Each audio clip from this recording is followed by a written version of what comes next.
Hi, everyone. Welcome to DrTalks. I'm your host, Dr. Kelly Halderman, and today I have a very special guest. It's a co-author of a book that I wrote called The Thyroid Debacle. He is the main author, and he is here today, Dr. Eric Balcavage. Welcome.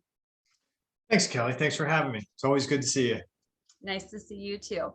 So, Dr. Eric, why don't you start off by telling us, the audience, about yourself and your practice?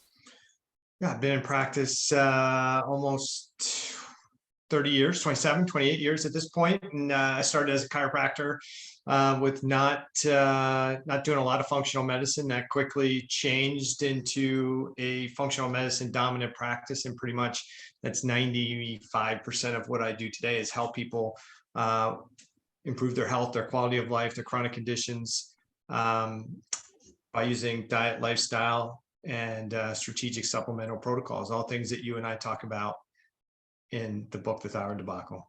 Right. And you're also the host of a very popular podcast yourself. Thyroid Answers podcast. You've been a co-host and a guest on the Thyroid Answers podcast. So yeah, we do well with the Thyroid Answers podcast, talking about things that are some of the mainstream functional medicine stuff, and then maybe being the naysayer sometimes about some of the things that we hear in both allopathic and functional medicine, and especially when in regard to thyroid physiology. Right. Excellent. So the first question I have for you, Dr. Eric, is what does it mean to be stuck in a thyroid debacle? Well, there's a whole bunch of people. We'll take it from two perspectives. One is the person who's gaining weight, they're tired, they're fatigued, they don't know what's going on. They go to their doctor's office and the doctor looks at them and says, "Hey, there's nothing wrong with you. You're overweight. You probably don't exercise enough. You eat too much. Maybe you're depressed." And yet they look at, the signs and symptoms of hypothyroidism, they're pretty sure they have it. And so they are struggling with chronic hypothyroid signs and symptoms, and they're kind of essentially being ignored because doctors are typically looking at one test as the overall screening test to determine if they have a thyroid condition. So their thyroid debacle is that they're living in is that they're having what we call in the book cellular or tissue hypothyroidism. The cells are not converting T4 to T3. They're not in a state of optimal physiology, and that's resulting in their chronic signs and symptoms, but their thyroid gland is still holding on. It's still able to produce sufficient levels of T4. The other person's thyroid debacle is the person who's already been diagnosed, whether they were hyper and then treated and now are hypo and are on medication, or they were initially diagnosed with thyroiditis and Hashimoto's, or they were just diagnosed with glandular hypothyroidism. They're put on a thyroid medication and continue to have chronic signs and symptoms of hypothyroidism despite taking T4, increasing their dose, decreasing the dose, switching to a T4, T3 combo, or going all in on T3. They still have chronic signs and symptoms. And at some point, somebody keeps telling them the same thing that the other person was told, which is you probably eat too much, you don't exercise enough, you're just depressed. And they don't know what to do, and they're stuck. Yeah, that sounds like quite the debacle, very well named. And it sounds like something that I was in personally. And that's what actually I gravitated towards your work early on before we were even friends or colleagues, is that I knew you were an outside the box thinker and one that you do your homework. The book is half references. Dr. Eric spent countless years gathering this information on why the paradigm needs to change, because it's sitting in the literature and you need someone who's able to translate that. And I feel that Dr. Eric, you did a phenomenal job of translating that very, very in-depth research into actionable steps in your practice with me, really helped me recover from my personal thyroid debacle. So let's go a little bit more into depth on what you said about the gland-centric issue versus cellular stress. Can you expound on that? Yeah, so I usually try to explain it to people when we talk about thyroid physiology. We either have we have a gland that produces T4, a little bit of T3, and then we have peripheral tissues that then need to decide what to do with that T4 once it's made. And so cells operate in one of two modes. They're either in a low stress manufacturing mode, where they need to make lots of hormones, peptides, proteins, neurotransmitters, cell membranes, energy, like they're in full on manufacturing mode, making stuff, right? Or they're in a state of excessive cell stress, danger mode, where they're going, whoa, we got to protect ourselves. And so when cells perceive that they're not in much danger, they're in manufacturing mode, they want a high T3 state, because T3 drives the cellular metabolism. So they'll bring T4 and to some degree T3 from the bloodstream into the cell. T4 is converted to T3. T3 binds to receptors in the cell. That turns on the manufacturing process. And we feel good as a result of that. But T3 also binds to other receptors that then turn off processes like that cell stress or cell danger response. Now, in a sense, cells perceives danger or excessive stress, that cell says, whoa, we got to turn off the manufacturing process, turn on the cell defense. And now those cells have a net lower T3 state, because with less T3 in the cell, there's less T3 to turn on the manufacturing process and less T3 to keep the cell danger inflammatory processes turned off. And so now we have this change of state. So we have cellular hypothyroidism occurring despite a gland that's making sufficient thyroid hormone. So we have to do a better job of differentiating, do we have a glandular problem or do we have a cellular problem? Right. And that cell danger response you alluded to is not a mistake.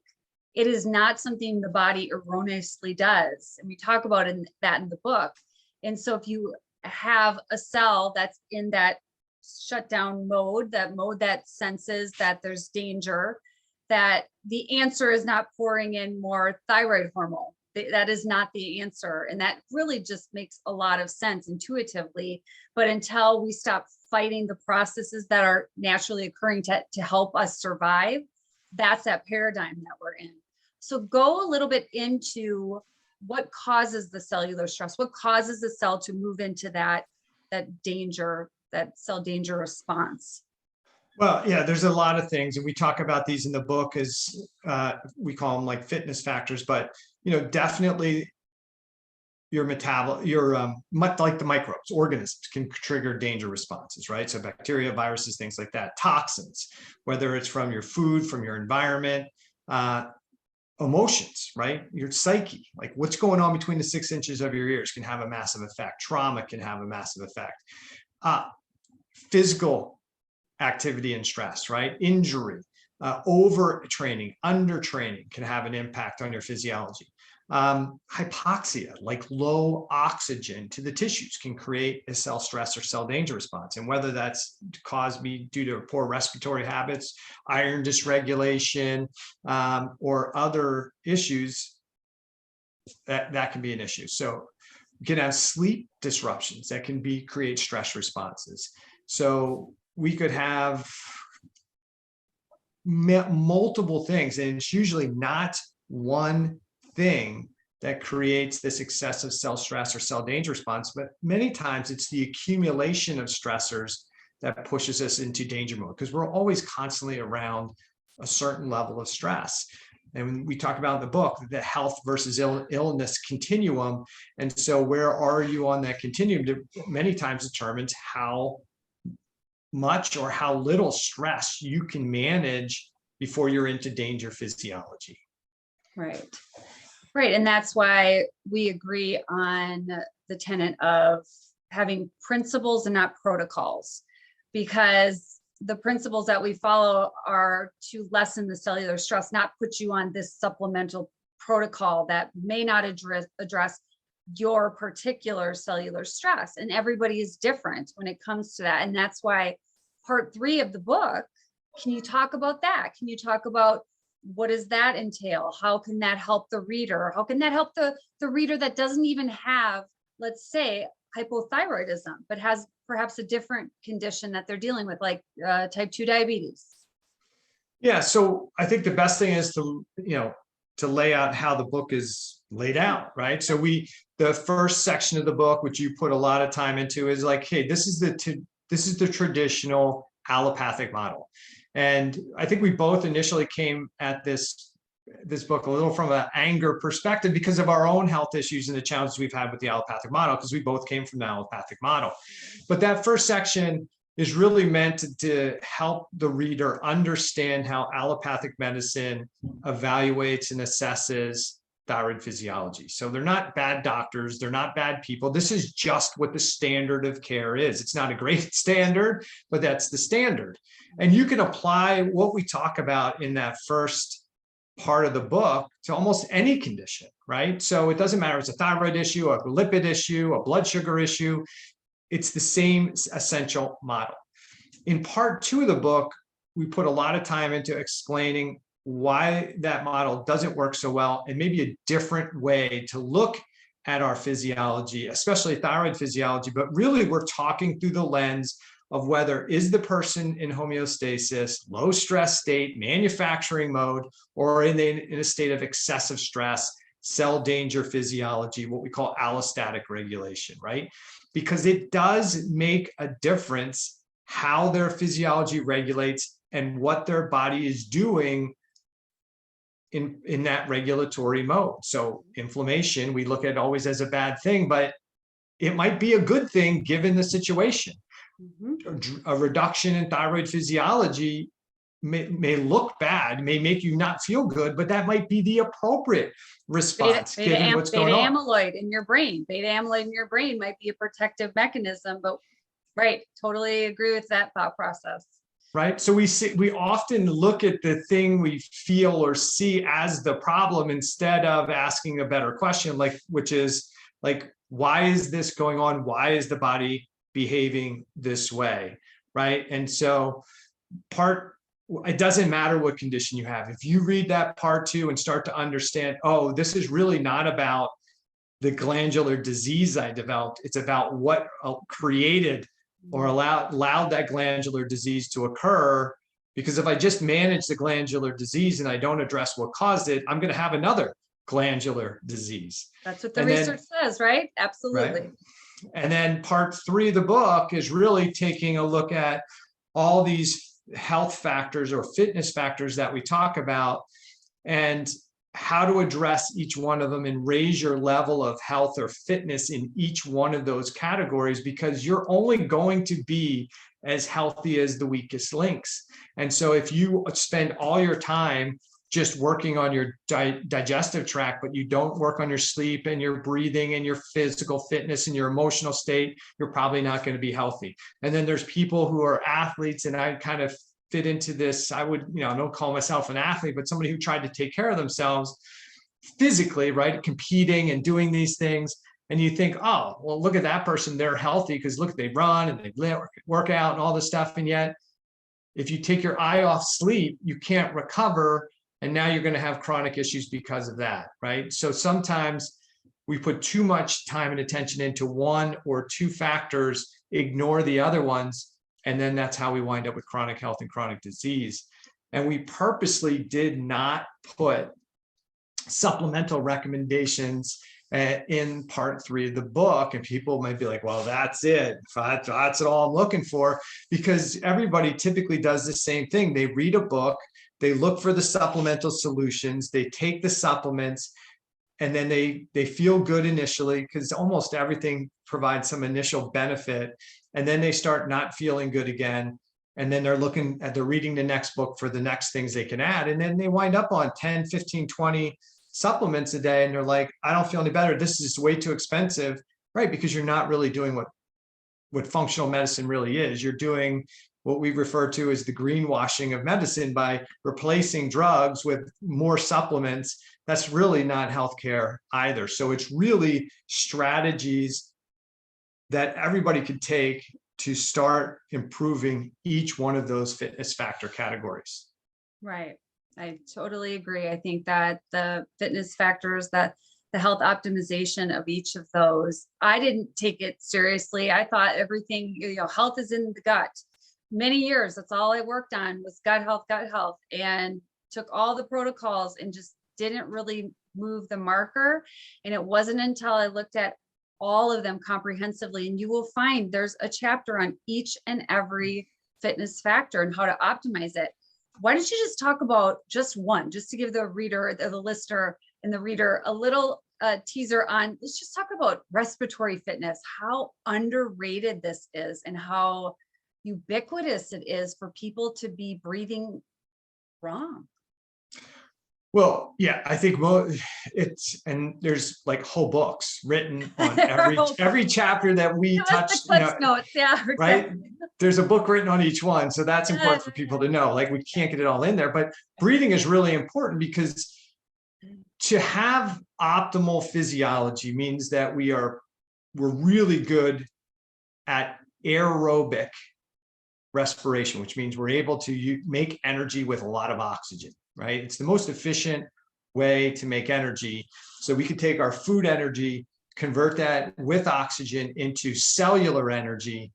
And it's something everybody learned about in 7th grade science class and hope they never have to look at it again. Krebs cycle, electron transport chain. But that's the way we make energy most efficiently. The problem is, if you don't breathe well, and a lot of us don't breathe well, especially at night when we're sleeping, then we get problems with oxygen transfer to our tissues. And now our tissues don't have oxygen. If they don't have oxygen, that creates a danger signal.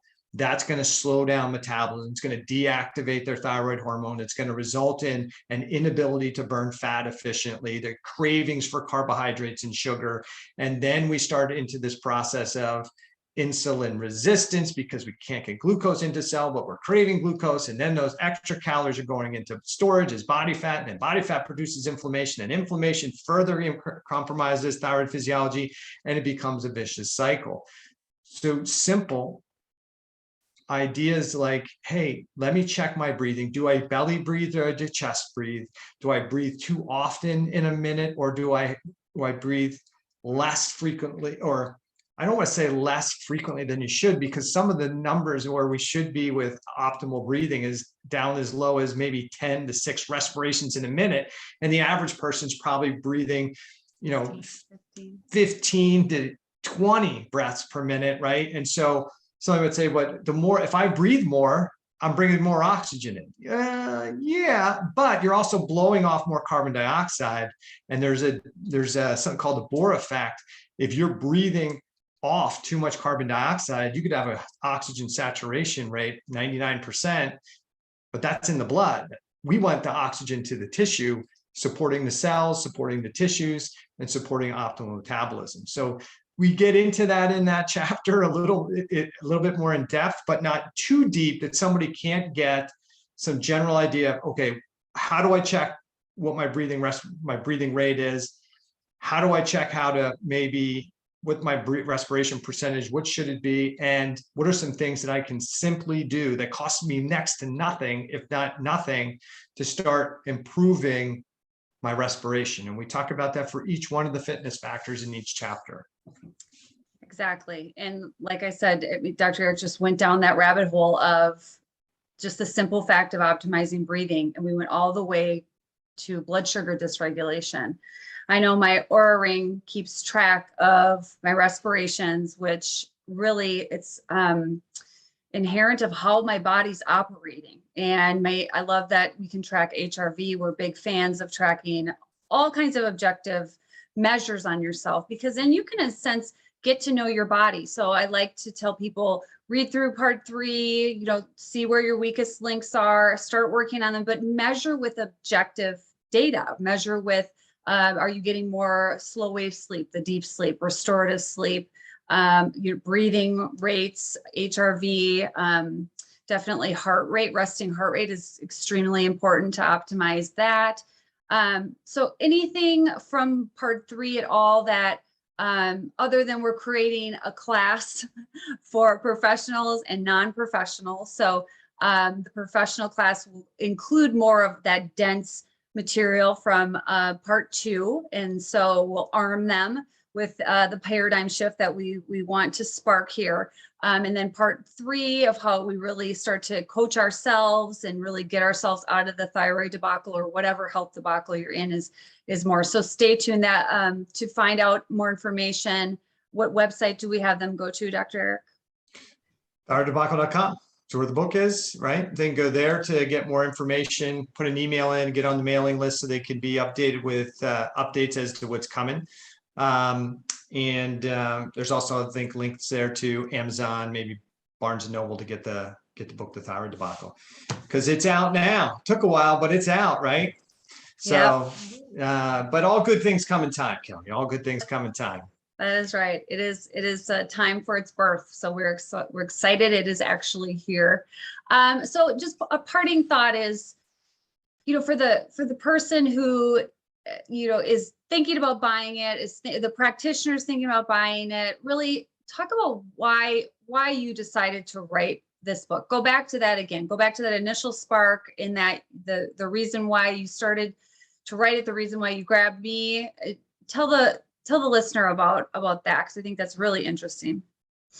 Well, my background was in chemistry, and worked in the lab before I went off to chiropractic school, and so I did all this kind of lab stuff, but we understood the values, but we didn't really understand the values. But yeah, I liked it. I didn't love it, and so I went off to chiropractic school, planned on being a chiropractor. That was going great, but then I had a family member who got diagnosed with hypothyroidism and fibroids and anemia, and the answer is hysterectomy, iron supplementation, and thyroid medication.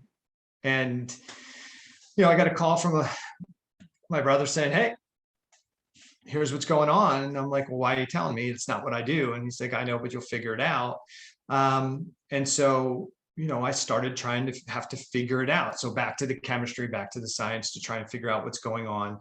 You realize that with what's going on here, this is an immune driven condition, and we need to find a reason why this is occurring. And all the conditions are related, not three totally separate conditions. And battling with medical physicians and saying, "Hey, this is what you're doing is not right. This is a young person. There's a reason for women to have a uterus and ovaries in these pieces, right? There's a reason they're anemic. There's a reason they're developing fibroids." But that was just not what was going to be listened to. So started working to try and help my family member. And then as I'm talking to my chiropractic patients about what I'm learning, because you read this stuff and then you get excited about it, you start talking to people about it on a visit, and you realize, man, like half my practice is on thyroid medications. And then you start asking the next question, which is, how do you feel? And people think they're better because their TSH is normalized. But then you ask the next question, which is, but how are you how do you really feel? Do you feel better, or do you just have a more normal number? And they're like, "I don't really feel better, but they say it's better." And that's when I started saying, all right, well, maybe you're not converting T4 to T3. Maybe you have an immune driven process. Maybe. And as I started working with my chiropractic clients, that just got me deeper and deeper into the hole. And I kept saying, writing stuff and talking about stuff. And even though I got deep into functional medicine and got coached by some great people like Dr. Karazian, there was a piece missing. And then a friend of mine, Dr. Ben Lynch, who wrote the intro for us, whatever you call that thing, introduced me to the paper by Robert Navio on the cell danger response. And that changed everything. From we have broken thyroid physiology, which is kind of what we were being taught, to maybe, whoa, maybe this is adaptive physiology. And maybe this idea of just trying to put T4 or put T3 in the system provides a honeymoon experience, but it doesn't provide long-term benefit. And I think we see that. I see that in a lot of my clients. It doesn't mean some people don't do fantastic on T4 only. Some people do great. Some people do great on Armor. If there's no cell stress, cell danger mechanism going on currently, and you take T4 and you feel great, that's awesome. If you take T4, T3, that's great. That's awesome. But we're talking about the community who takes those things, it does not feel better or feels worse. Mm-hmm. They're the ones that we really were trying to help get this model across to. Mm-hmm. But my friend Ben, after a couple of years, said, "Hey, you need to write a book." And so I said, all right. And it was a journey. And I wasn't getting too far in the first couple of years. And then we made an agreement. We'd work on a seminar together, right? Bio seminar. And then you'd come in and help me work on the book. And even from then, it's been a journey from that point. So between the two of us and some diligence and a team of some people kind of giving us some help, we're able to get this thing done and to where it is now. And at some point along the way, I was ready to divorce it, right? Because it was taking so long and there was a lot of frustration. But and reading reading it on a computer screen over and over again, I think you'll agree, is just drives you batty.